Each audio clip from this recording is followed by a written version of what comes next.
Hello guys, samahan nyo ngayon ako sa bukid. Ito guys, papakita ko sa inyo ang aming ginagawa. Ayan, kami ay nagagapas ng palay. At ang inyong ateng ay nag-iipon. Ito guys, ang buhay namin dito sa bukid. Ayan. Habang may nagagapas, yun namang iba ay iniimpok-impok niya yung palay. Yan guys, mahirap na gawain pero sa totoo lang, enjoy pa rin, masaya pa rin guys.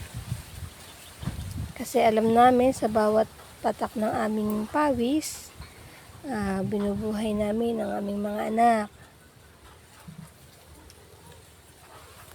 Ito guys, ang aming buhay dito sa kabukiran. Nag-aani ng palay, nagagapas ng palay. Ito guys, marami-rami nang nagapas ang inyong ating. At syempre, pag ito ay nagiling, may bigas na.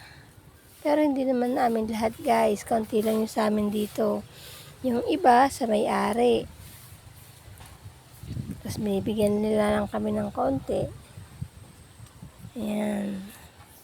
Pero okay na rin kasi kahit papaano, nabubuhay namin ang aming pamilya. Dito namin kinukuha ang aming pamuhay sa aming pamilya, pambuhay sa aking pamilya.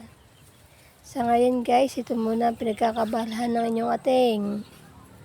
Ayan. Diba guys, masaya. Mahirap pero masaya. Siyempre, sasayahan mo na lang kahit mahirap. Iisipin mo masaya para hindi mo masyado maramdaman yung hirap, guys. Ayan, samahan nyo ako at tingnan ang aming pamumuhay.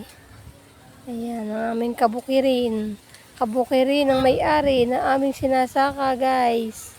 Ito, shout out po sa lahat na nanonood. At saka sa mga kasamahan ko. Thank you guys.